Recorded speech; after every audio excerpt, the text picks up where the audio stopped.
Una familia de muertos. Vivíamos en una casa sencilla, donde cenábamos frijoles con queso y, de postre, un buen pan con leche. A mí me gustaba añadirle chocolate.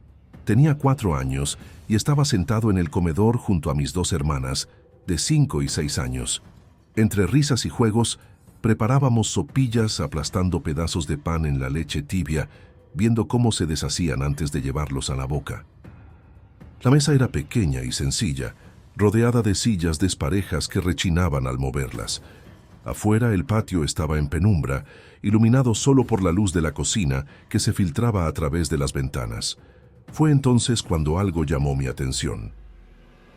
Miré hacia el patio y a través de la ventana claramente vi una silueta alta que se sentó en el suelo, con movimientos pausados, como si estuviera cansada.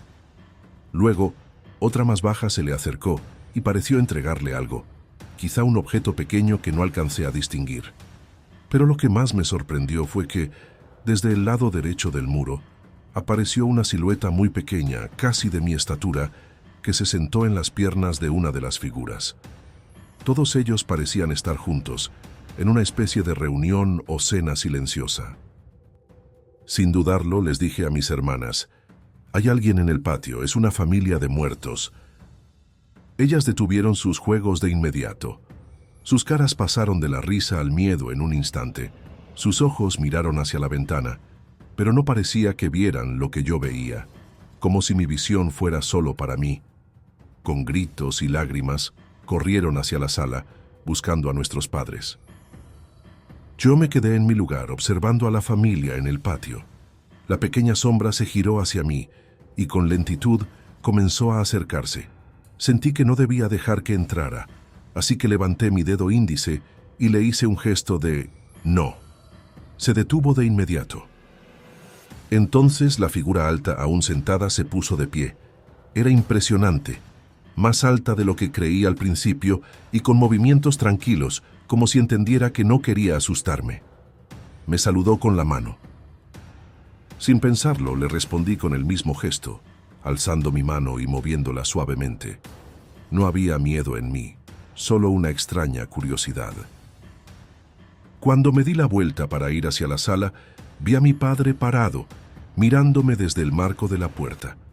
Sus ojos estaban llenos de lágrimas, como si lo que había presenciado lo hubiera conmovido profundamente. No dijo nada durante unos segundos, solo me observó. Luego mi madre, que estaba detrás de él, rompió el silencio. «¿Qué fue lo que viste, hijo?». Yo respondí sin dudar: «Una familia de muertos que atraviesa la pared, mamá». Mi padre suspiró y se agachó para quedar a mi altura. Colocó una mano en mi hombro y con una voz tranquila me dijo: «Tus hermanas intentaron asustarte, Máximo. No les hagas caso, no te asustes». Pero yo sabía que no era cierto. Él había visto algo, lo sentí en su mirada, en sus lágrimas. ¿Qué podía decirles? No era la primera vez que los veía, y sabía que mis padres no entendían. Ellos siempre encontraban una forma de negar lo que sucedía. Entonces, como si hubiera estado esperando este momento, un susurro apareció en mi oído izquierdo. Era un sonido familiar, algo que había escuchado muchas veces antes, pero que nunca había mencionado a nadie. «Tu padre miente porque no sabe lo que te pasa. Él está asustado y no quiere que tus hermanas también lo estén. Pero si tú no tienes miedo, podrías ser amigo de los muertos o de los vivos. Al fin y al cabo, tú puedes hacer cosas que la gente normal no puede». Reflexioné sobre esas palabras. No eran nuevas para mí, pero cada vez que las escuchaba, algo en mi interior se agitaba. Me hacían sentir especial, distinto. Me daban respuestas que mis padres no podían darme. Esa noche, mientras mis hermanas dormían, yo seguía pensando en la familia del patio. Me pregunté quiénes eran y por qué solo yo podía verlos. Sabía que no eran una amenaza, pero tampoco eran algo común. Tal vez, como decía el susurro, yo era diferente. Y aunque no entendía del todo lo que significaba, había algo de consuelo en esa idea.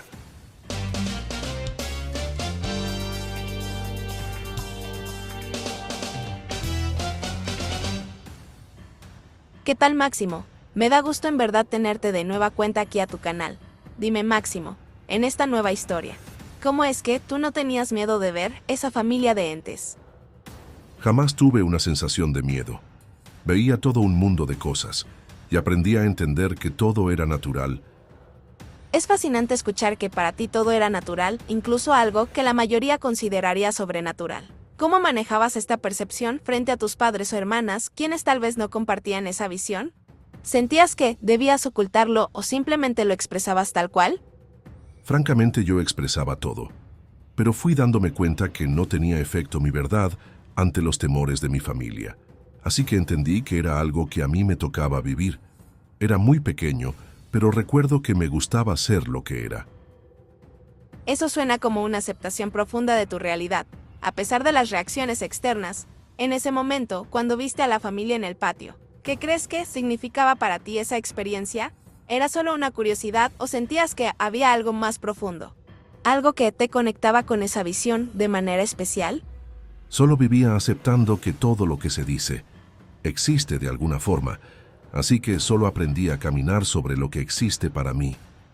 Aprendí desde entonces que no importa lo que se diga, las realidades o las verdades solo son un sistema en común social, así que si nadie podía estar de acuerdo conmigo referente a lo que yo veía, todo lo que yo hablaba quedaba simplemente como mentira. Realmente pone en perspectiva cómo la sociedad construye su percepción de la realidad.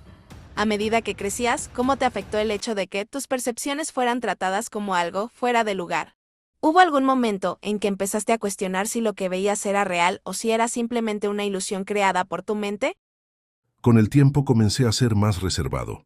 Y sí, algunas veces dudaba, pero ya no lo expresaba. Ya no fue sino hasta algunos años más que comencé a ver que otras personas les pasaba algo similar a lo que me pasaba a mí. Pero déjame aclarar algo. En esos años solo pasaba lo que comenta el libro de Máximo.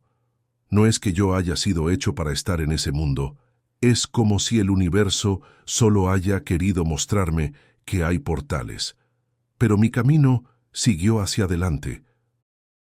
Estoy entendiendo que no es como que te hayas quedado entre esos dos mundos. Significa que solo pasaste por ese camino, que crees que en esos tiempos te deparaba el destino.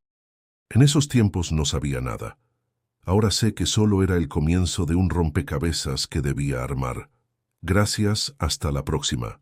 Es un honor haber tenido esta conversación contigo, y esa reflexión sobre el rompecabezas es muy poderosa. Gracias por compartir tu experiencia y tus pensamientos. Nos quedamos con mucho por reflexionar. Hasta la próxima.